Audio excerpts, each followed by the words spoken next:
Geht los? Wunderbar, vielen Dank. Es ist ganz schön anstrengend, gegen so einen Lärmpegel anzusprechen hier, aber gut, ich versuche das mal. Hallo und herzlich willkommen, liebe Gäste der Science Week, liebe Eagle-Fans, liebe Wissenschaftsfans. Herzlich willkommen zu unserer zweiten UNA-Europa-Lecture zum Thema Igel. Ich stehe hier ganz kurz nur zur Begrüßung, um so ein bisschen einzuordnen, warum heißt das Ding eigentlich UNA-Europa-Lecture und warum machen wir das? UNA-Europa ist eine Universitätsallianz von europäischen Universitäten. Da ist die Freie Universität Berlin dran beteiligt und eben 10 weitere europäische Partnerinnen und Partner von Helsinki bis Madrid, von Dublin bis Krakau sind da 11 Universitäten mit dabei. Und unser Ziel ist eigentlich, dass wir uns vernetzen in Forschung und Lehre und gemeinsam neue innovative Formate ausprobieren, Studierendenaustausch unterstützen, Forschendenaustausch und vor allem aber auch Themen bearbeiten, die uns wichtig sind. Und eine Sache, die wir eben auch machen, ist, uns mit der Gesellschaft zu vernetzen und sozusagen das, was wir beforschen, auch wirklich versuchen, ins Publikum zu bringen, mit Leuten zu besprechen, die es interessieren könnte. Und deshalb sind wir eben auch schon zum zweiten Mal hier mit dabei zu Themen, die halt eine lokale Relevanz haben, aber eben auch einen europäischen Aspekt bedienen, wie der Igel. Zum Igel gibt es zum Beispiel auch ein europäisches Forschungsnetzwerk, da sind auch unsere Partner von Edinburgh dran beteiligt und eben verschiedene andere. Und am Thema des Igels wollen wir so ein bisschen erläutern, wie kann denn eigentlich das Zusammenleben gelingen.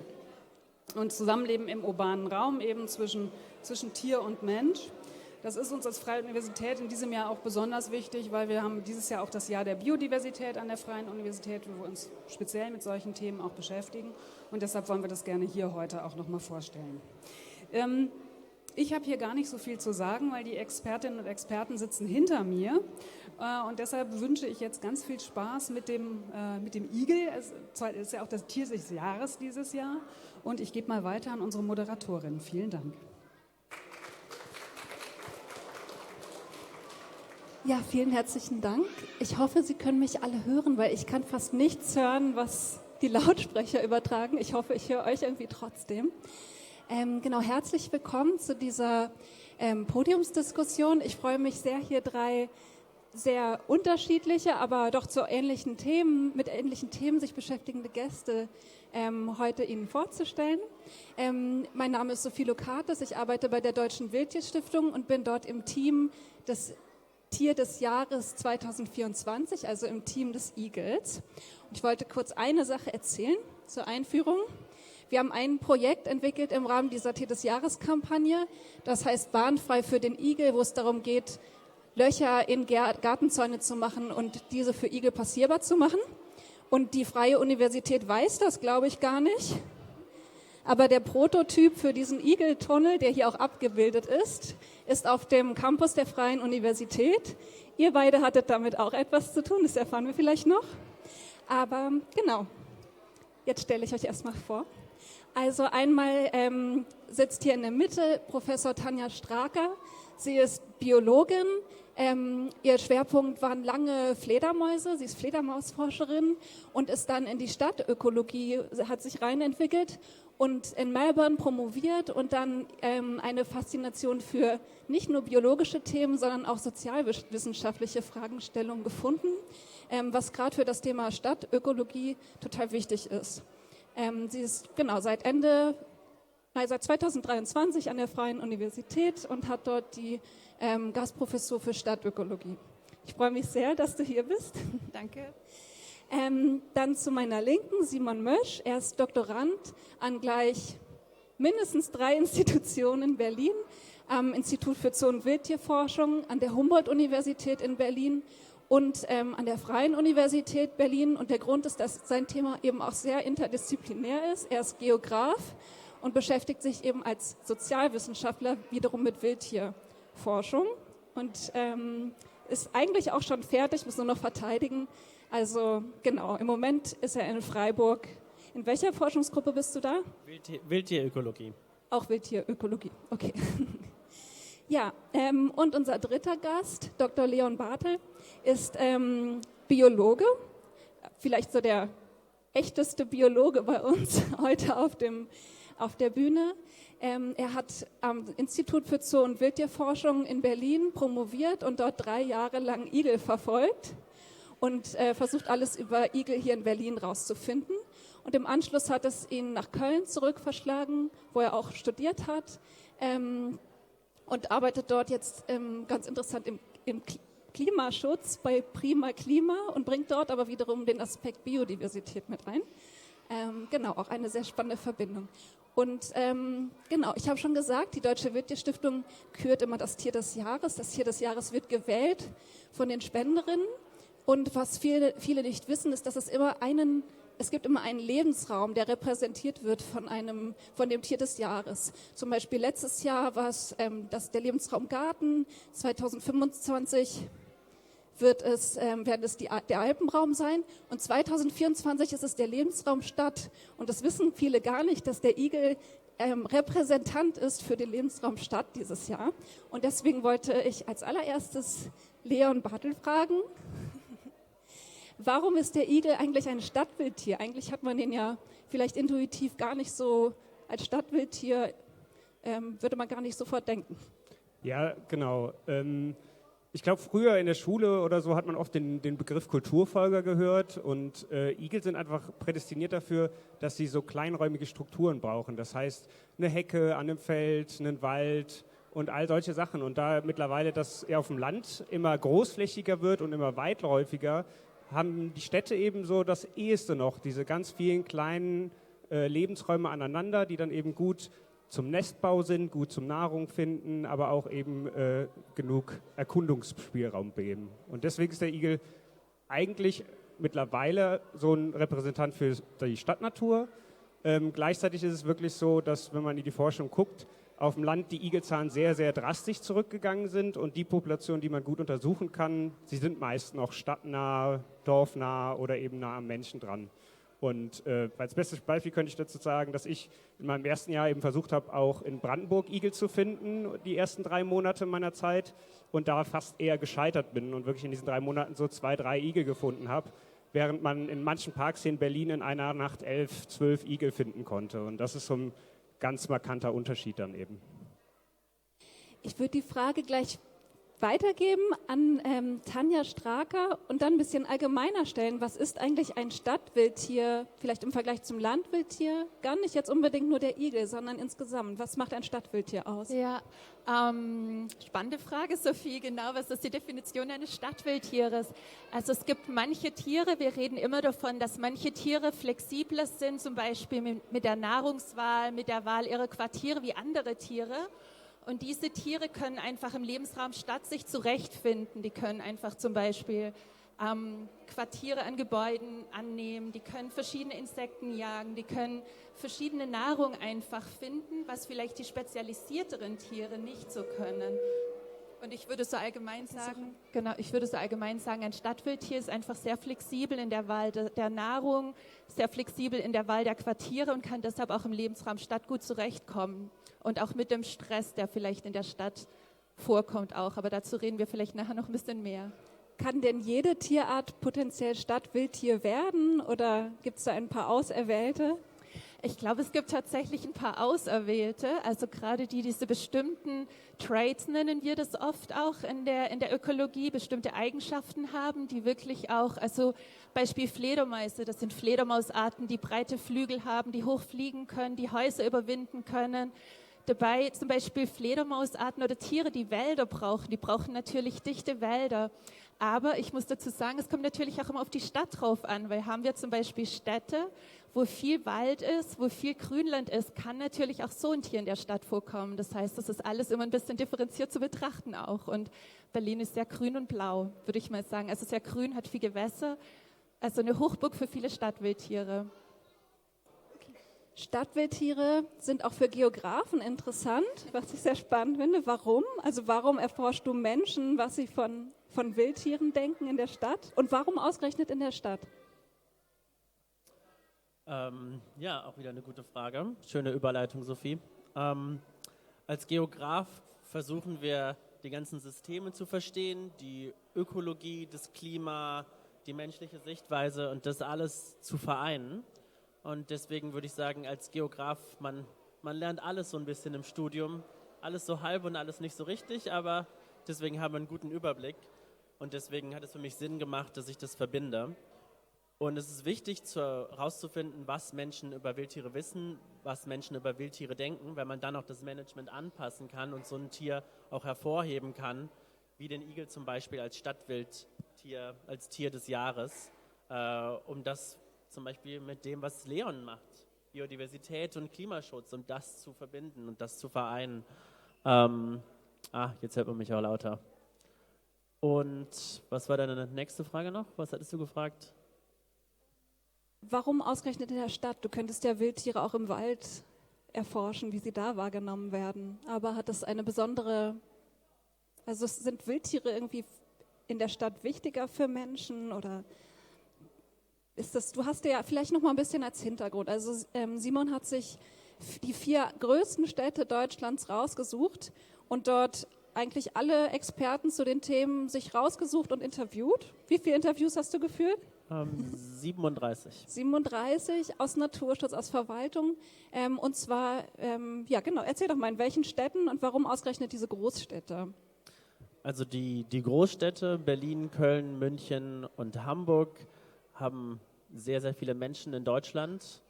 Und das sind Orte, in denen die Menschen immer mehr und mehr von nicht mehr die Naturerfahrungsräume haben. Man ist in der Stadt, man ist busy, man sitzt in der U-Bahn und man hat einfach weniger Bezug zur Natur und zu Wildtieren. Der ist aber wichtig, um das Ganze wieder zu vernetzen, Biodiversitätsschutz, Artenschutz, Klimaschutz. Und deswegen ist es unglaublich spannend, sich das in der Stadt auch anzuschauen und hier auch zu sehen, es gibt auch Natur in der Stadt, es gibt Wildnis in der Stadt und dass man das wieder mehr zurückbringt. Und warum das wichtig ist, würde ich gerne noch mal Tanja Strager fragen. Genau, ich wollte nur sagen, du bist auch ein Generalist, Simon, wie manche Stadtwildtiere, würde ich sagen. So einen allumfassenden Überblick hast du. Genau. Entschuldige, Sophie, die Frage war? Die Frage war, warum, also Simon hat mehrere Aspekte genannt, warum zum Beispiel, dass viele Menschen nur noch Naturerfahrung in Städten machen. Und eine Frage, die sich da anschließt und von der ich weiß, dass Tanja sich damit beschäftigt, ist das Thema, warum ist das überhaupt wichtig, dass wir diese Naturerfahrung machen und warum es deshalb gerade in Städten so wichtig ist, Natur, Artenvielfalt und Platz für Wildtiere zu schaffen. Ja, okay. Wir wissen ja, Städte sind menschendominierte Gebiete. 2007 hatten wir den Wendepunkt, wo wir immer sagen, auf einmal leben weltweit mehr Menschen in Städten als in ländlichen Gebieten. Das heißt, es sind natürlich auch Gebiete, wo viele Menschen auf Biodiversität treffen, weil wir auch viele Wildtiere haben einfach, die in diesem Lebenraum zurechtkommen. Das heißt, wir haben auf relativ engem Raum, teilweise manchmal vielleicht auch sogar in unseren Häusern, in unserem Garten, also in unserem Umfeld können wir direkten Kontakt oder indirekten Kontakt mit Wildtieren haben. Und weil natürlich unser Handeln, wie wir uns verhalten oder auch je nachdem, was wir auch in unserem Garten machen oder an unserem Gebäude machen, einen Einfluss auf die Wildtiere haben, ist es natürlich spannend oder fand ich es auch spannend, mich damit zu beschäftigen, einfach zu verstehen, was denken Menschen überhaupt über Wildtiere, was tun sie überhaupt, also was sind die Verhaltensintentionen, was ist das Verhalten, was liegt dahinter und um einfach genau besser zu verstehen, wie kann dieses Buzzword Koexistenz, haben Sie wahrscheinlich auch schon gehört, wie kann diese Koexistenz oder Kohabitation in Städten auch funktionieren, weil das natürlich beidseitig gehen muss, also sowohl Mensch als auch Wildtier, dass man versteht, was sind die Bedürfnisse, was sind die Hintergründe und so weiter, genau. Eins der größeren Projekte, in denen du involviert bist, befasst sich mit dem Thema Gesundheit. Würdest du da noch vielleicht was zu sagen? Ja. Was hat jetzt Gesundheit damit zu tun? Ja, das haben Sie vielleicht schon häufiger mitbekommen. Jetzt ist gerade immer mehr Forschung, auch Biodiversität und Gesundheit, Wohlbefinden. Wir wissen natürlich auch, dass Bäume, viel Grün einen positiven Effekt auf uns hat. Vogelgezwitscher hat einen positiven Effekt auf unsere Psyche. Gesundheit im Zusammenhang mit Wildtieren, wo natürlich auch Stechmücken dazugehören, mit West Nile-Virus. Also es gibt sowohl positive als auch negative Effekte. Aber interessant ist, wenn wir in Studien schauen und Biodiversität und Wohlbefinden uns anschauen, dass die meisten Studien eigentlich über Bäume oder Vögel sind. Und wir wissen eigentlich noch ganz wenig drüber, was macht das aus, wenn wir einen Igel sehen? Also was macht das mit unserem, freuen wir uns? Also was passiert da einfach auch? Und das ist einfach noch sehr untererforscht erstaunlicherweise, was für einen Wohlbefindungseffekt haben Wildtiere auf uns über Vögel und Schmetterlinge hinaus. Ich will einfach anpassen, weil das war ein ganz cooles Keyword. Ich habe in meinen 3 Jahren ja auch viel Studierende gehabt, die mir geholfen haben.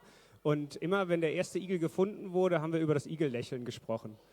Weil es wirklich so ist, und das ist zumindest meine Wahrnehmung dann eben mit den Studierenden gewesen, wenn man einen Igel dann direkt mal sieht und das Privileg hat, wir mit unseren Ausnahmegenehmigungen auch mal einen Igel hochzuheben oder sonst was, dass man sofort merkt, was das eigentlich für ein Geschöpf ist, was sonst immer sehr stark unterm Radar ist. Also es gibt da immer viele Unterschiede in der Wahrnehmung. Einerseits eben Leute, die schon den Igel in dem Garten haben oder so hinterherfiebern. Und andererseits Leute, die den Igel bis jetzt kaum wahrgenommen haben. Auch wenn ich eben in Parks unterwegs war nachts, wurde ich manchmal ein bisschen komisch angeguckt, wenn ich gesagt habe, ja, ich suche hier Igel. Ja, hier gibt es ja gar keine Igel. Das waren teilweise die Parks, wo ich wirklich dann über 3 Monate 17 Igel wirklich täglich verfolgt habe, geguckt habe, was die machen, wo die ihre Nester bauen. Wir haben, um den menschlichen Einfluss hervorzuheben, dann eben Igel auch während des Festivals, im Lollapalooza, damals im Treptower Park untersucht und haben dann eben gesehen, das, was du eben auch gesagt hast, diese Generalisten, die haben alle andere Art und Weise, wie sie vielleicht mit solchen Störungen umgehen. Manche sind geflüchtet und manche haben sich einfach unter die Bühne gesetzt und das ausgestanden oder so. Und ich glaube, das ist eben genau das Spannende.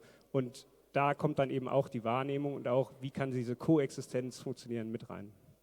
Eure Igelforschung beim Lollapalooza Festival ist ja durch die Medien gegangen damals.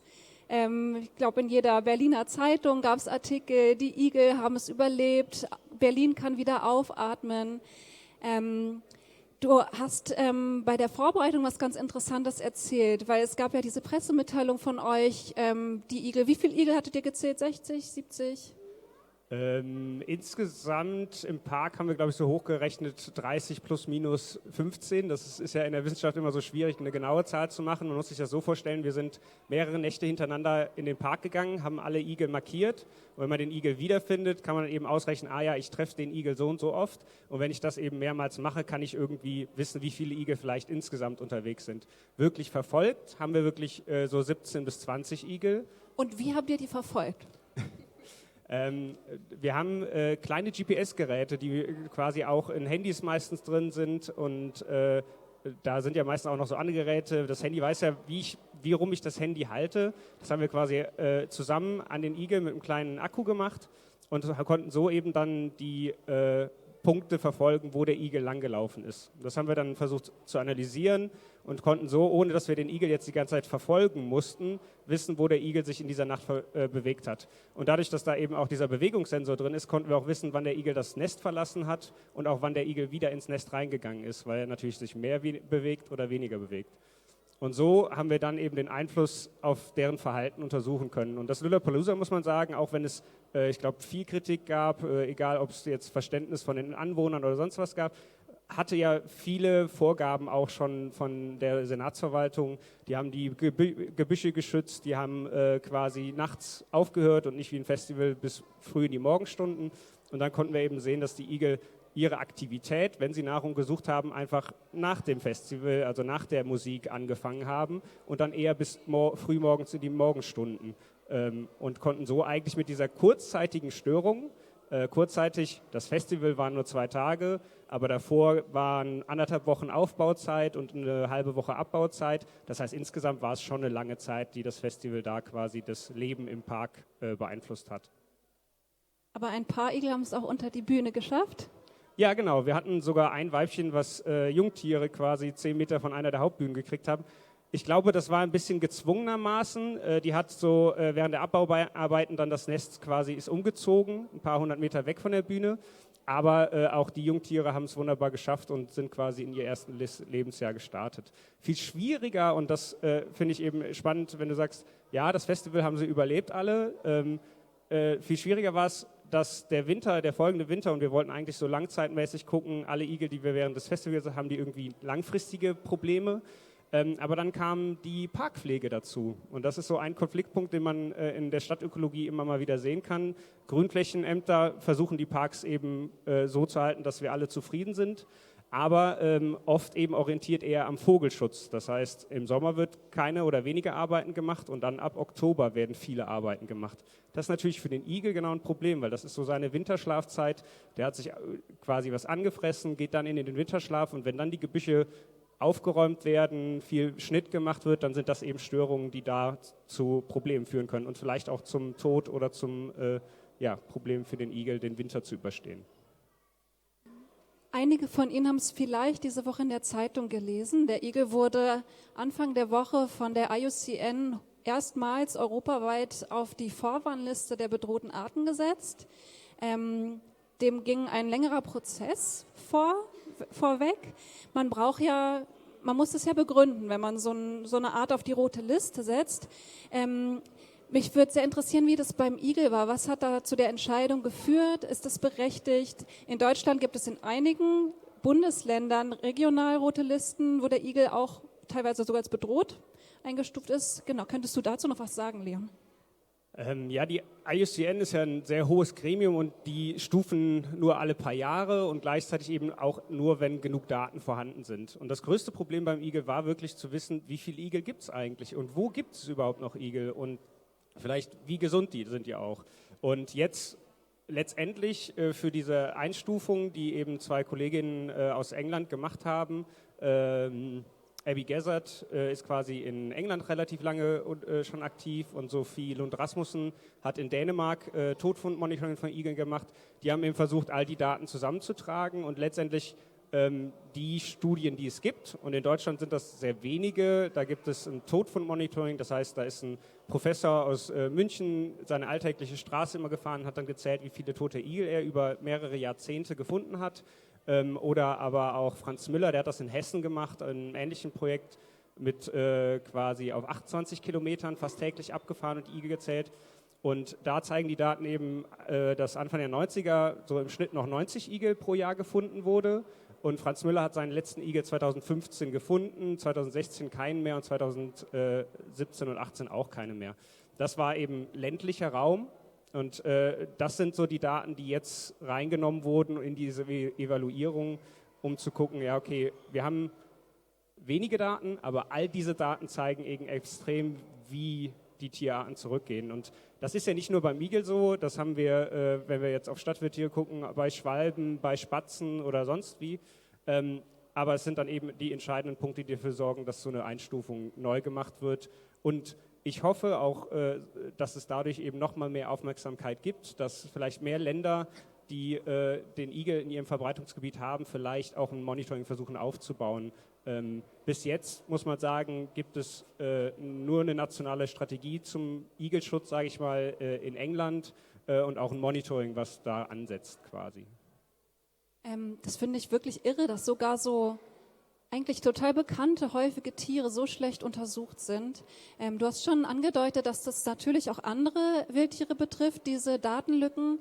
Tanja, du hast mitgewirkt beim Kapitel vom, jetzt muss ich einmal gucken, Faktencheck Artenvielfalt, der Anfang des Monats erschienen ist. Das ist der größte, die größte Schrift, die zusammenfasst, wie der Zustand der verschiedenen Ökosysteme in Deutschland ist. Und es gab ein Kapitel zur Stadtnatur. Und da hast du mitgeschrieben. Hattet ihr da auch dieses Problem mit zu wenig Daten? Ja, also es war eine spannende Erfahrung, da mitzuwirken. Das war eine Autorengruppe aus verschiedenen Stadtökologen, aber auch teilweise aus der Praxis. Und ich glaube, als wir angefangen haben, das Erste, was ganz spannend war erstmal mitzukriegen, dass andere Lebensräume einfach so einen wahnsinnig tollen Datensatz haben. Wenn zum Beispiel als Beispiel Küstengebiete, ein Datensatz über 30 Jahre hinweg, also wirklich richtige Langzeitstudien. Das kann vielleicht ein Punkt gewesen sein, aber unglaubliche Daten. Oder auch andere Lebensräume, also Küstengebiete hatte ich Gefühl, war schon relativ gut, aber bei also urbane Räume hatten wir einfach die Schwierigkeit, dass manche Städte wurden überproportional untersucht. Da haben wir zum Beispiel, wir haben Berlin, wir haben München. Es gibt manche Städte, wo viel in der Stadtökologie geforscht wird, andere Städte wiederum nicht. Das heißt, die Datenlage war natürlich hauptsächlich auch auf die Städte dann begrenzt in Deutschland. Dann manche Arten werden überproportional untersucht im Vergleich zu anderen, überwiegend Pflanzen, überwiegend Vögel, aber häufig Amphibien, Reptilien, viele Säugetiere auch relativ untererforscht, wo der Igel jetzt auch wieder dazugehört. Und also so ein paar Dinge, die ich noch gelernt habe. Also es gibt manchmal Organisationen, die haben Datenschätze und da muss man erstmal eine gute Beziehung aufbauen, um die zu bekommen. Ähnlich wie du gerade auch erzählt hast. Eine Person hat so viele Daten gesammelt. Also manchmal liegen ein bisschen versteckt diese Schätze dort, die muss man finden. Und ein Schatz, den wir auch gefunden haben, den wir aber noch nicht ganz gehoben waren wirklich Abschlussarbeiten. Also es gibt auch zig Abschlussarbeiten, die wirklich in Universitäten vorliegen. Und deshalb vielleicht auch, wenn Studierende hier im Raum sind, also das ist wirklich, also es können wirklich auch spannende Daten sein in der Zukunft mal.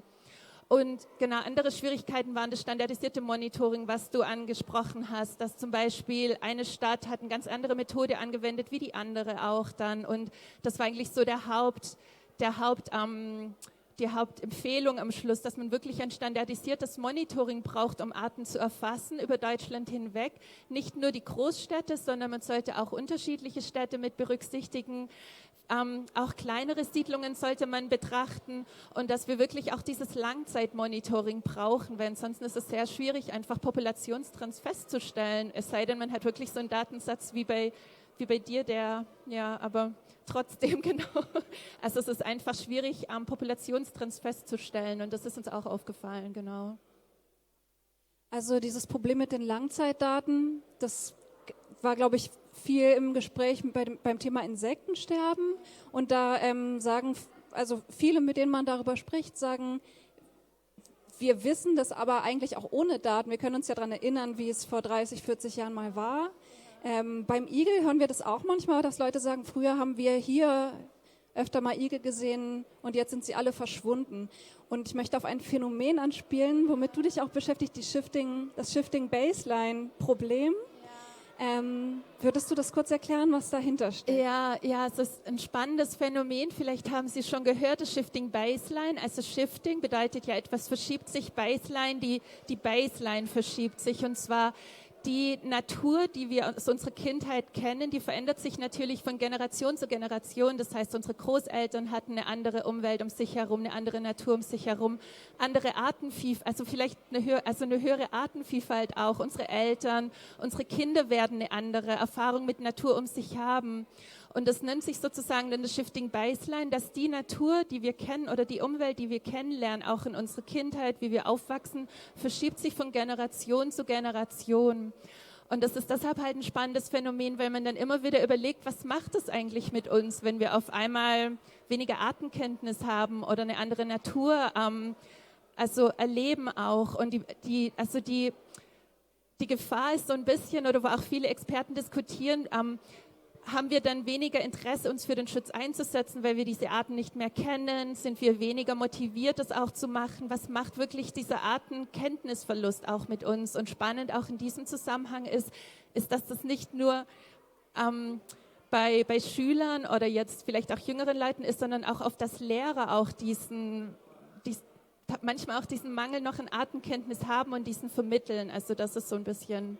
Genau, also aber Phänomen ist einfach, es verschiebt sich, genau.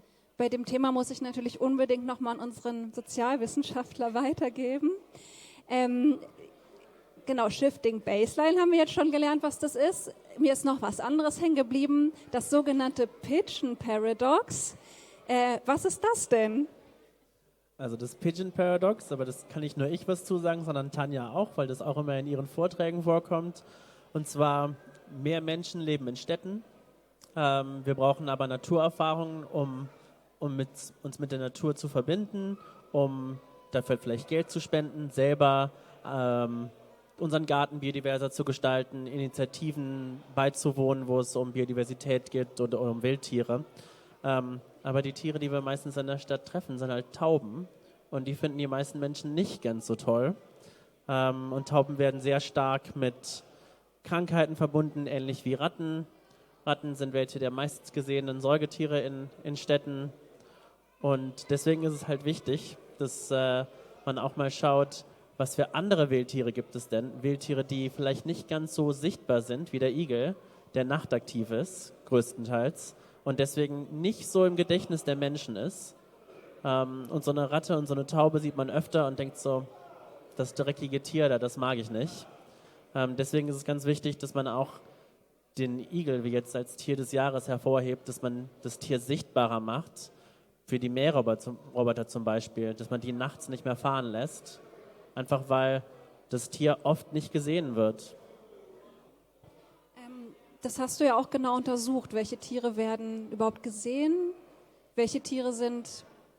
Vielleicht hängt es auch zusammen damit, wie beliebt sie sind. Hast du gerade schon angedeutet. Bei Tauben scheint es nicht so zu sein. Die sehen wir ganz oft, sind trotzdem nicht so beliebt. Welche Tiere in deinen Interviews, was hast du rausgefunden? Welche Tiere wollen wir in der Stadt haben, welche nicht?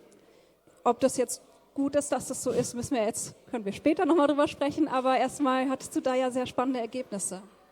Also was ich in meiner Doktorarbeit gemacht habe, war einmal eine große Bevölkerungsumfrage und einmal die Interviews mit den Expertinnen. Und was man halt gesehen hat, ist, natürlich wollen die Menschen die Eichhörnchen und die Igel sehen. Die sind süß, die sind klein, die machen keine großen Probleme. So ein Wildschwein will man nicht im Garten sehen. Und so ein Fuchs, das ist sehr, sehr hartnäckig. Fuchs und Fuchstollwut.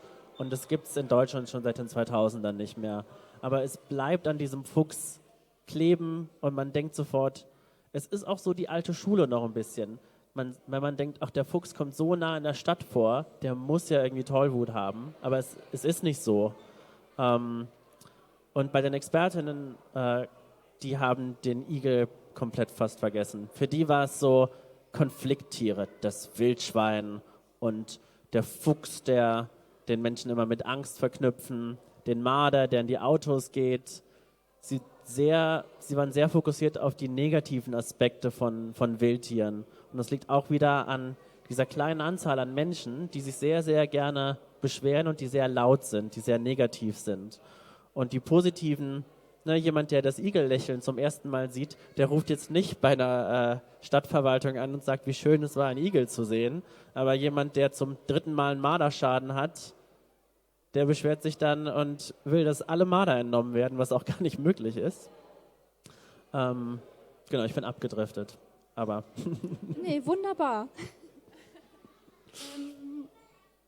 Ja, du hast schon angedeutet, beim Igel war spannend, dass der kaum gesehen wurde, aber trotzdem eigentlich total beliebt war. Ich kann berichten, dass es auf jeden Fall eine Gruppe von Auserwählten gibt, die ganz oft Igel sehen. Das sehen wir in unserem Monitoring, was seit letztem Jahr läuft. Deutschland sucht Maulwurf und Igel. Die meisten Fotos, würde ich sagen, die eingeschickt werden, sind Fotos von Igeln an Futternäpfen, wo sie Katzenfutter fressen. Und wo dann auch oft daneben geschrieben wird, ist regelmäßig hier, bringt auch mal seine Familie mit und so weiter. Leon, sind wir auf dem Weg, den Igel zu domestizieren? Was ist da los? Okay, das ist eine sehr harte Frage, aber was auf jeden Fall interessant ist, dass das meistens eben auch damit zusammenhängt, dass der Igel süß ist, nahbar. Niemand würde so richtig auf Kurze Beine, kann ich so schnell weglaufen. Oh, die sind schnell. Also beim Fangen habe ich da immer wieder Probleme gehabt. Aber letztendlich ist es wirklich so, dass mit diesen Fütterungen ja immer versucht wird, was Gutes zu tun. Das gleiche Thema haben wir bei Vögeln oder so. Und bei den Igeln, da gibt es schöne Forschung zu. Die Igel sind jetzt nicht so blöd, dass sie sich darauf komplett verlassen. Aber es zeigt, die gehen gerne, auch pünktlich um 8, wenn das immer rausgestellt wird, mal an die Stelle, gucken, ob was da ist, fressen sich vielleicht einmal voll, kriechen dann erstmal ins Gebüsch und gehen danach vielleicht noch nach normaler Nahrung suchen, also nach Würmern, nach Motten und anderen Raupen oder so. Aber, und das ist das große Aber, wir verändern auch den Bereich, den sie da nutzen. Das heißt, die Areale, die sie ablaufen, werden kleiner und das sorgt wieder dazu, dass sie vielleicht weniger Kontakt zu anderen Igeln haben. Und das kann zum Beispiel vor allen Dingen in der Paarungszeit dafür sorgen, dass sich Igel nicht mehr begegnen. Und so kann dieses kleine Füttern, was eben für den Einzeligel gut gemeint ist, für die ganze Population und vielleicht die Igel an sich in dem Areal schlechter sein. Gleichzeitig ist es so, dass an so Futterstellen sich auch Viren oder Krankheiten übertragen können. Man nennt das in der Biologie Transmission Islands, weil alle Tiere kommen an diesen Fleck, auch Ratten, auch Katzen oder sonst was. Und Parasiten werden dann eben an dieser Stelle vielleicht ausgeschieden oder andere Sachen übertragen. Und das kann eben bei Igeln auch vorkommen. In England gibt es auch lustige Fotos an solchen Futterstellen, weil eben Dachse und Igel, wo eigentlich der Dachs als Feind vom Igel gilt, dann gemeinsam an solchen Futterstellen sind und dann nicht unbedingt ein Problem machen. Aber zum Beispiel Forschung, die jetzt gerade in Dänemark läuft, die versucht mal zu untersuchen, inwieweit das denn auf die Zahngesundheit ein riesiges Problem hat. Igel haben so ganz kleine spitze Zähnchen, die eben so wunderbar sind, um Insekten klein zu kauen und zu fangen. Aber wenn eben man sich eben das Katzenfutter oder so anguckt und nicht jeder kauft jetzt vielleicht das super teure, dann hat das vielleicht doch Haferflocken drin und das sorgt eben dafür, dass die Zähne vielleicht angegriffen werden oder schneller abgenutzt werden. Und das kann eben auch dann negativ für den Igel sein. Um zur Anfangsfrage zurückzukommen, domestizieren wir den Igel? Ich glaube, viele denken das und werden wahrscheinlich auch bei den Fotos daneben schreiben, mein Haustier, der Igel, oder mein Igel kommt seit 3 Tagen nicht mehr und wundern sich so ein bisschen. Und das ist, glaube ich, manchmal, wo dann eben die Grenze vom Wildtier zum Haustier irgendwie verschwimmt, obwohl es eben immer noch ein Wildtier ist und eben auch so behandelt werden sollte. Also das andere Thema ist ja oft, dass Igel gerne eingesammelt werden, gerade jetzt, wo die Zeitumstellung war. Passiert das öfter, das kann man sogar in Daten sehen, einfach weil unser Aktivitätszeitraum über den Tag sich verändert, überlappen wir plötzlich mehr mit den Igeln und sehen die Igel in der Dämmerung oder sonst wie. Und nur weil wir den Igel dann plötzlich wahrnehmen, heißt es nicht, dass es dem schlecht geht oder andere Sachen, sondern das ist einfach dem geschuldet, dass der Igel sich an der Sonne orientiert, wie an einer Uhrzeit, und schon überlappt das so ein bisschen mehr. Und ja, das ist so ein bisschen einer der Punkte, die man einfach nicht vergessen soll. Es ist ein Wildtier und diese Wildtierpopulationen brauchen Natur, Lebensraum, Nahrung und eben auch andere Igel, um sich zu vermehren. Und das sind so die essentiellen Parts, die man auch versuchen sollte, ihnen zu gewähren. Du hast vorhin die Igeltore angesprochen.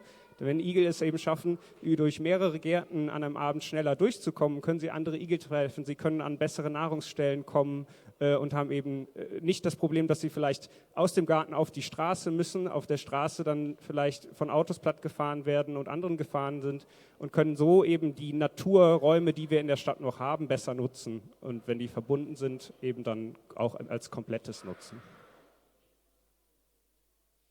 Die Igeltore, die du angesprochen hast, sind auf jeden Fall eine Möglichkeit, wie wir aktiv Städte so gestalten können, dass auch Wildtiere willkommen sind oder dass man aktiv für Wildtiere Lebensräume verbessert. Es gibt so einen ganz neuen, hippen Begriff, Multispecies. Das ist jetzt für Ökologen ist es immer so ein bisschen schräg, weil wir denken, aber wir arbeiten doch immer schon mit allen Arten, die in der Stadt vorkommen. Aber verbirgt sich da noch irgendwas anderes hinter?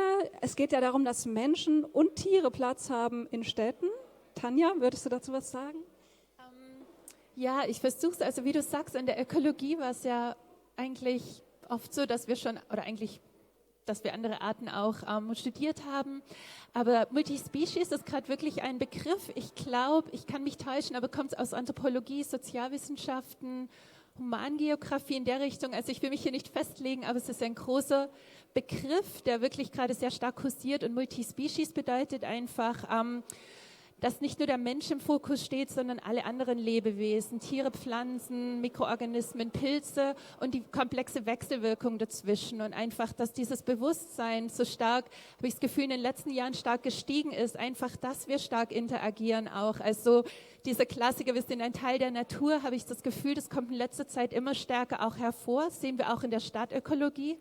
Ich hatte vor kurzem eine alte Definition aus der Stadtökologie gefunden, noch aus den 50er Jahren. Und da hieß es so, Städte müssen so gestaltet werden, dass sie möglichst menschenfreundlich sind, dass der Mensch wirklich möglichst gut dort leben kann.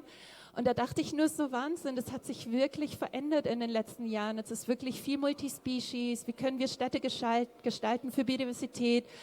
Wie können wir diese Interaktion verstehen? Wir interagieren ja die ganze Zeit auch mit unserer Umwelt, also mit den Wildtieren, auch wenn wir es nicht merken. Der Igel, ich weiß nicht, kann ja einfach auch im Garten sein, wir bekommen es gar nicht mit, aber wir haben eigentlich ständig Interaktionen.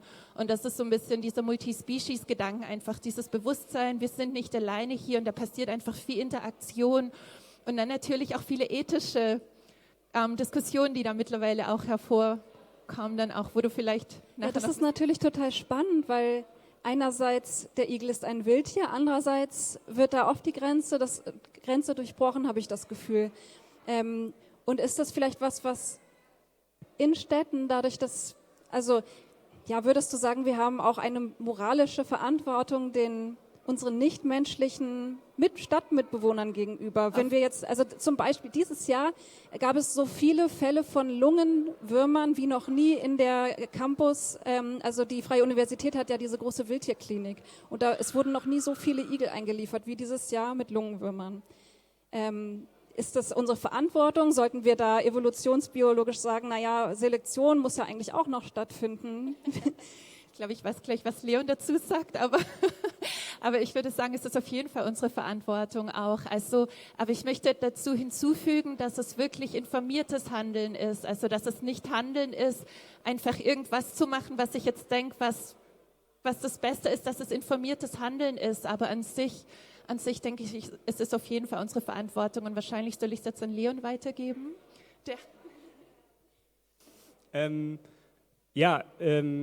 Die Daten mit den Lungenwürmern, das hatte ich auch von dir schon gehört und das Interessante ist, wenn man sich das eben anguckt und vielleicht haben hier andere einen Garten, dieses Jahr war ein extremes Schneckenjahr und wenn ich immer Igel und Schnecken höre, dann sagen oft viele, ja, der Igel frisst mir die Schnecken und ich sage, halt, stopp, die Schnecken sind eigentlich eine Notnahrung. Also der Igel wird viel lieber Regenwürmer essen, Käfer essen und andere Sachen. Und wenn er eben Schnecken essen muss, dann heißt das eben erstmal, die Nahrung ist zu wenig. Und das ist eine Sache, die man eben nur bekämpfen kann, wenn man eben das ganze Ökosystem unterstützt. Gleichzeitig ist es natürlich so, wenn Igel dann wegen solcher Krankheiten eingesammelt werden, vielleicht gesund gepflegt werden, solange die Igel wieder dahin kommen, wo sie herkommen, das heißt, man sie gesund pflegt und dann sofort wieder freilässt, dann ist das, glaube ich, noch der wenigste Einfluss, den man so haben kann.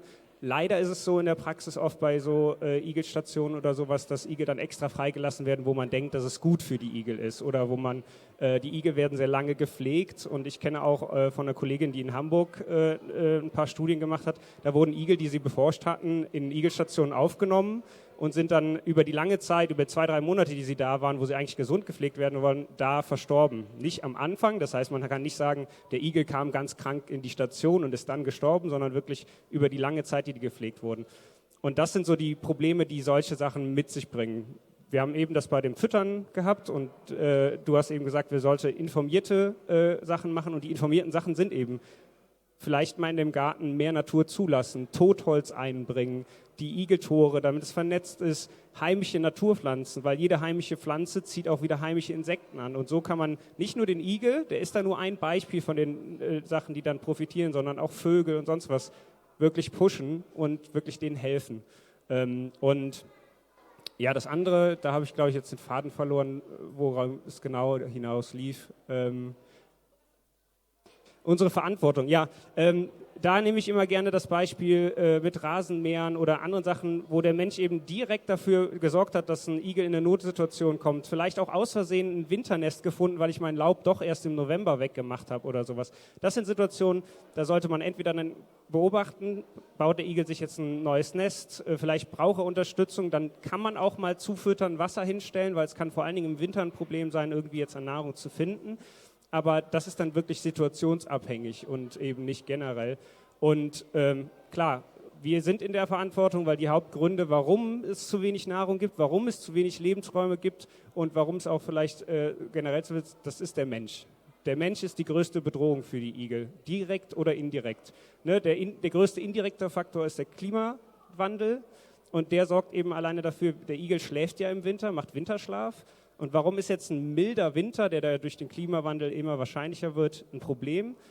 Igel müssen, um diesen Winterschlaf zu machen, ihre Körpertemperatur runterregulieren. Die können aber nicht ihren Körper unter die Umgebungstemperatur bringen. Das heißt, wenn der Igel jetzt also in einem 6 Grad Winter ist, muss der Körper so 8 Grad haben. Und dann verbraucht er mehr Energie, weil er seinen Körper auf dieser höheren Temperatur haben will. Wenn es jetzt Minusgrade sind, dann ist die Körpertemperatur eher so bei 4 Grad. Und das ist so die optimale Temperatur für den Igel, um langfristig mit wenig Energie auszukommen und dann eben auch am Anfang des Winters einzuschlafen, am Ende des Winters oder vielleicht auch mal zwischendurch mal wach zu werden und dann wieder das Jahr zu beginnen. Wenn aber die Temperatur die ganze Zeit sehr hoch ist, dann braucht er viel mehr Energie und müsste eigentlich auch noch im Winter Nahrung finden und das ist bei uns einfach nicht möglich. Und deswegen ist dann so Effekte wie selbst der Klimawandel ein extremes Beispiel, wie der auf die Überlebenswahrscheinlichkeit von Igeln im Winter Einfluss haben könnte. Ich gucke auf unsere kleine Uhr. Wir hätten jetzt, ich würde vielleicht euch mal stoppen, außer du möchtest noch was. Eigentlich wollte ich dich noch zur Botschaft datieren, ob der Igel ein guter Botschafter ist. Ja, ich war auch enttäuscht, dass ich meinen Senf nicht dazugeben Ja, kann. ist mir gerade auch aufgefallen. Deswegen, genau. Gut, also kurz, also ich würde eigentlich das, was Leon auch gesagt hat, schon unterschreiben, dass unsere moralische Verantwortung eher darin liegt, dass wir Habitat haben für den Igel. Einfach, ich denke, immer wenn man im Flugzeug mal sitzt und runterschaut, wie Deutschland aussieht, Städte und landwirtschaftliche Felder, wo ist noch Lebensraum für Wildtiere wirklich da? Also wenn wir irgendwas tun sollten, was moralisch richtig ist, ist es, dass man schaut, dass man dem Igel halt Habitat gibt und bereitstellt und dass man halt nicht die Parks und Gärten aufräumt. Dieses Aufräumen und Ordnung und super kurz gemähter Rasen, wofür brauchen wir das? Wir wundern uns, warum wir keine Igel, warum wir keine Insekten, keine Schmetterlinge bei uns im Garten zu Besuch haben, aber wir haben unseren Rasen in Parks und Gärten einfach super kurz. Und wenn wir einfach mal ein bisschen mehr aus unserer Komfortzone rausgehen, dann würden wir auch sehen, es ist unglaublich schön, einen biodiversen Garten zu haben. Und dass man halt nicht sagt, oh, was sollen die Nachbarn denken, sondern man sagt, ich habe einen biodiversen Garten, der muss so aussehen und ich habe was für den Igel und für Insekten. Genau dazu. Und dafür ist der Igel das perfekte Botschaftertier. Weil man trifft ihn in den Gärten vor, man kann was dafür aktiv tun, man kann sich dafür einsetzen, dass die Mähroboter nachts nicht mehr fahren, dass man am besten gar keine mehr hat, dass man ein paar Ecken im Garten verwildern lässt. Wenn ich einen riesengroßen Garten habe, muss der nicht kurz gemäht sein, weil... Igeltore, ja. Genau, einfach mal ein bisschen mehr Wildnis, ein bisschen mehr Chaos zulassen und das auch akzeptieren, dass es vielleicht schön sein kann. Genau, deswegen. Ja, danke. Danke euch dreien. Jetzt bin ich gespannt, was es für Igelperspektiven und Fragen aus dem Publikum gibt. Dafür haben wir jetzt noch ein bisschen Zeit. Ich würde Sie bitten, sich zu melden. Jetzt habe ich das Problem, ich sehe gar nichts, weil die Scheinwerfer so grell sind. Aber die Idee wäre, ich komme einfach nach vorne. Vor die... Ja, perfekt. Nee, hier. Hier geht's, danke. Sie können sich melden, kurz Ihren Namen sagen, vielleicht Organisation oder ob Sie einfach privat irgendwas mit Igeln machen und dann kurz die Frage. Genau, da vorne. Perfekt, Dankeschön. Hallo, kann man mich hören? Ja, ne? Ich bin Schara, ich engagiere mich für Wildtiere tatsächlich. Ich bin ehrenamtliches Mitglied einer Wildtierrettung hier in Berlin-Brandenburg. Und betreibe einen Social-Media-Kanal tatsächlich, weil ich immer wieder sehe, dass die breite Bevölkerung zu wenig weiß über Wildtiere, wie wir heute auch gelernt haben. Und gerade ist natürlich der Igel das große Thema. Und tatsächlich sehen wir in unserem Arbeitsalltag, wir kriegen ja nur die Opfer von unserer Lebensweise. Und wir sehen tatsächlich, dass grundsätzlich, ich würde sagen, auch auf diesem Bild der Igel unterernährt ist. Und auf diesem Bild sogar würde man sehen, er läuft ist tagsüber unterwegs plus unterernährt, Alarmzeichen. Das sieht man aber als Laie im Prinzip nicht. Das ist so wichtig, dass Menschen diese Warnsignale erkennen, dass der Igel, der im eigenen Garten rumläuft, vielleicht gerade am Verhungern ist. So. Worauf ich hinaus will, ist, dass wir tatsächlich, die meisten Igel sind unterernährt, die meisten Igel sind, die wir bekommen, massivst unterernährt, im Erwachsenenalter wie auch im Jungtieralter, das ist im Prinzip egal. Und ich bin vor einer riesigen Zwickmühle so gesehen, weil einerseits sollte man den Igel nicht füttern, aber andererseits, und das ist Fakt, sterben die uns vor unseren Füßen weg. Und ich bin in Kontakt mit sehr, sehr, sehr vielen Igelstellen und ich muss auch sagen, wir allein als Wildtierrettung haben jetzt knapp 1000 innerhalb der letzten paar Wochen. Wir sind alle maximal überlastet und wir sehen dieses Drama immer schlimmer werden. So. Und die Frage, die ich mir stelle, und vielleicht weiß da jetzt darauf jemand eine Antwort, wir sollten alle unsere Gärten biodiverser gestalten. Wir sollten Tore machen, wir sollten darauf achten, dass wir viele Insekten in unseren Gärten haben. Fakt ist aber, wahrscheinlich können wir den Igeln, also langfristig, wenn das auch in der Stadtplanung so vorgesehen ist, wäre das super toll und richtig klasse. Realistisch ist es, weiß ich nicht, wie realistisch das gerade ist. Ignorieren wir jetzt den Igel und sagen, okay, das ist dann jetzt die Natur, wobei ich ja auch so sehe, also sehe wie ihr, wir haben die Pflicht, wir sind schuld an diesem Leid. Wie handhabt man das jetzt? Weil füttern wir nicht? Wenn wir füttern, wie füttern wir? Verteilen wir Insekten? Stellen wir Katzenfutter raus? Also die konkrete Frage wäre, weil ich meine, es ist ein riesiges Themenfeld, aber... Ja. Nein, das kann ich vollkommen verstehen. Und genauso wie man eben dieses Leid dann nicht sehen möchte, ist es jedes Mal und jedes Jahr erneut. Ne? Also immer, wenn es auf den Winter zugeht, passiert das. Ich würde gleich gern nochmal als Gegenfrage fragen, woran die Unterernährung festgemacht wird. Was es eben auf jeden Fall wichtig ist, wenn man füttert, ne, die gleiche Diskussion ist ja bei Vögeln, dass da eine gute Hygiene ist, dass quasi täglich gesäubert wird, dass eben es vielleicht auch mal abgewechselt wird, dass vielleicht mehr angeboten wird und nicht immer die gleiche Stelle und solche Sachen. Und dann kann man einzelnen Igeln helfen. Der Art Igel hilft man da eben nicht mit. Und der Art Igel kann man eben dadurch auch helfen, dass man beim Grünflächenamt anruft und sagt, haben Sie schon ein Konzept, ein Maßnahmenkonzept für die Grünflächen bei Ihnen in der Stadt oder eben in dem Kreis? Gibt es da Ansätze? Weil es gibt wunderbar auch Forschungsprojekte, Animal Aided Design oder sowas aus München, wo konkret überlegt wurde, wie kann man die Natur integrieren in Bauprojekten, in den Grünflächen.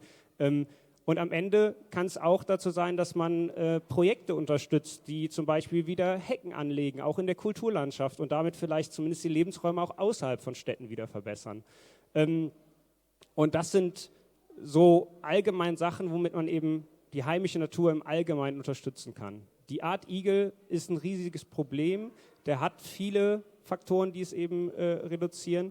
Und dann kann man denen helfen, aber aufhalten wird man eben anders. Ein Hoffnungsschimmer, und den gebe ich jetzt noch, aus den neueren genetischen Studien weiß man, dass bei Igeln es nicht so schlimm ist, wenn die Population kleiner wird. Das heißt, die haben nicht zum Beispiel Deformationen in den Pfoten oder sowas, wenn Inzucht passiert, sondern die scheinen da relativ robust zu sein. Das heißt, das Potenzial der Igelpopulation, der Genetik der Igel, was ja auch zur Biodiversität gehört, ist da, um auch Populationen wieder wachsen zu lassen. Aber dann sollten wir uns eben nicht damit beschäftigen, die Symptome eben einzelner kranker Igel zu bestellen, sondern wirklich Lebensraumverbesserung, Nahrungsverbesserung und sonst was zu machen. Und das geht nur im großen Stil, klar. Kurz, weil ich wissen will, was die Unterernährung ist. Genau, also wir kriegen Igel rein, die massiven Hungerknick haben, also in der Nackenfalte eingefallen sind.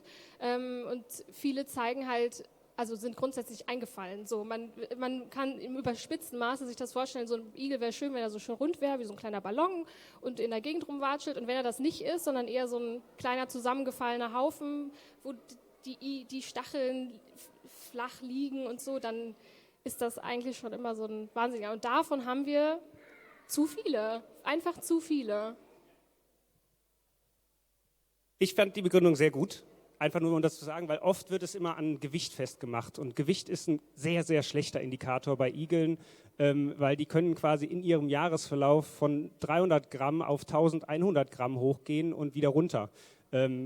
Das würde jetzt zu lange dauern, um das genau zu erklären. Da kann man aber gleich gerne zu mir kommen, dann kann ich nochmal diesen Jahresverlauf vom Igel ein bisschen mehr gehen. Aber ganz lange, auch von großen NGOs und Naturschutzverbänden, wird immer empfohlen, Igel müssen so und so viel Gramm haben. Und das ist eben nicht gestützt auf Wissenschaft, weil es ist immer so, dass es Igel, auch Jungtiere gibt, die spät geboren werden, die früh geboren werden, die haben eben ein bisschen mehr oder ein bisschen weniger Gewicht. Und mit diesem Gewicht starten die quasi in den Winterschlaf. Und das ist eben extrem, wenn man sich das überlegt. Die starten quasi in die schwierigste Phase des Jahres als Jungtier, was gerade die Mutter verlassen hat. Und das ist eben bei der Art Igel eine ganz andere Situation als vielleicht bei anderen Arten, wo es eben gestartet wird, wenn die beste Phase ist, um groß und stark zu werden. Und so ist es eben beim Igel andersrum. Deswegen ist die Sterblichkeit bei Igeln im ersten Jahr immer sehr hoch. Und jetzt, um nochmal zu dieser Pflege grundsätzlich zu kommen, es kann zum Beispiel auch ein Nachteil sein, ich pflege den Igel das ganze Jahr über und lasse den dann im nächsten Jahr frei. Dann ist das der Igel, der am besten ernährt ist und in ein Gebiet kommt, wo die ganzen wilden Igel vielleicht einen Nachteil haben. Und da weiß man nicht, wie die Effekte sind auf die Population, ob es dann vielleicht doch Probleme gibt, dass vielleicht der Igel, der eigentlich vorher besser angepasst war, draußen zu leben, einen Nachteil hat, weil es jetzt einen Igel gibt, der besser ernährt aus einer Pflege kommt. Das sind aber so Sachen, dazu wissen wir einfach zu wenig über die Ökologie, über das Verhalten und auch das Zusammenleben der Igel. Da vorne war noch eine Frage, oder? Oder sonst noch jemand? Ansonsten hätten wir, glaube ich, noch kurz Zeit für eine Frage. Wenn nicht, würde ich noch eine Frage stellen an Tanja. Und zwar weiß ich, dass du gestern beim 90. Geburtstag von Jane Goodall warst. Eine Primatenforscherin, die uns, glaube ich, alle inspiriert hat, sich für Naturschutz eingesetzt hat. Und eins ihrer Kernthemen ist das Thema Hoffnung. Sie hat auch einen Podcast, den Hopecast, den Hoffnungspodcast. Was hast du von gestern Abend vielleicht für Botschaften mitgenommen für heute, für das Thema Igel, für das Thema Wildtiere in der Stadt und überhaupt Natur, Artensterben? Ja, schön, dass du es ansprichst. Also ich bin da sehr gerührt, wenn du sagst, weil ich habe Jane Goodall schon öfters gesehen, und sie erzählt fast auch immer die gleiche Geschichte, aber jedes Mal dringt einfach so viel Hoffnung durch, habe ich das Gefühl bei ihr. Und 4 Sachen sagt sie immer, 3 davon konnte ich mir merken, den 4. ist mir entfallen. Die erste ist die Jugend. Das sagt sie ja immer, dass sozusagen die Jugend, die jungen Menschen heute sozusagen einfach ein großer Hoffnungsschimmer sind. Der zweite, wie resilient die Natur ist, also einfach wie widerstandsfähig die Natur ist, wie die Natur einfach immer wieder zurückkommt. Und wir sehen das auch immer häufiger. Und ich weiß nicht, auch wenn wir manchmal dann in die Ukraine jetzt schauen, wieder einfach, die Natur kommt einfach zurück, egal was passiert, das ist einfach unglaublich. Und und das 3. habe ich, wie gesagt, im Moment vergessen, aber das 4. hat sie, das fand ich immer sehr spannend, sie sagt ja auch, sie glaubt an die menschliche Intelligenz, dass wir einfach intelligent genug sind, um Lösungen zu finden, aber erstaunlich auch, dass wir die einzige Art sind, die sozusagen ihren Lebensraum zerstören, und das sind eigentlich immer die gleichen Wörter, also die sie sagt, aber wo ich immer denke, die sehr hoffnungsvoll einfach sind, genau. So. Ja. Ja, vielen Dank. Habt ihr beiden noch abschließende Worte? Wir könnten jetzt noch... Also wenn ich jetzt nochmal so Stadtnatur und Igel im Blick will, würde ich einfach nochmal alle ermutigen, mal im alltäglichen Leben zu gucken, wie so die Stadt aussieht und wo vielleicht Tiere Probleme haben könnten. Ich gebe als Beispiel mal gerne die Bordsteinkante beim Igel. Das kann bei anderen Tieren einfach auch die doppelte Fahrspur sein oder auch quasi sehr viel Verkehr.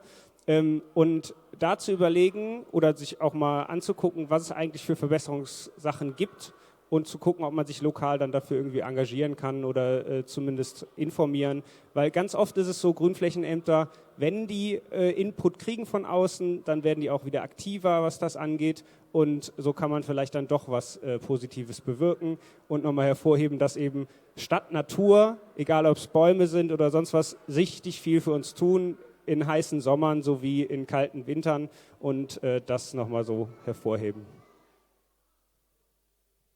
Genau, das Gleiche kann ich auch nochmal wiederholen.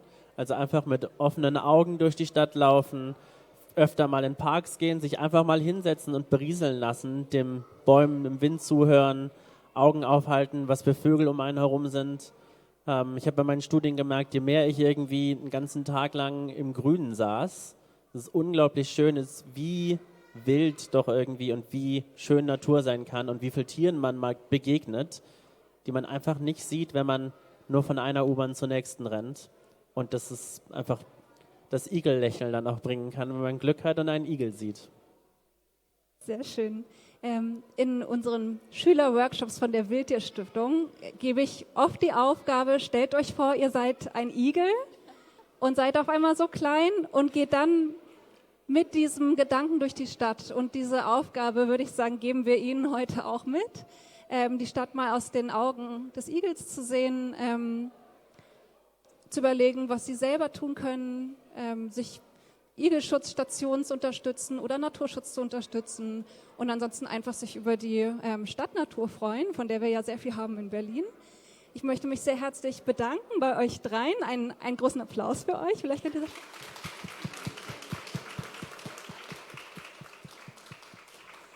Und natürlich ein großes Dankeschön an das Team von UNA Europa für diese Einladung und dass dieses Thema hier den Platz gefunden hat. Und wir wünschen Ihnen noch eine wunderschöne Science Week.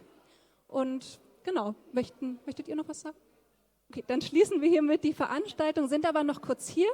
Und es gibt noch ein paar Infomaterialien zu Igeln, wenn jemand Interesse hat. Genau, einfach gern nach vorne kommen. Vielen Dank.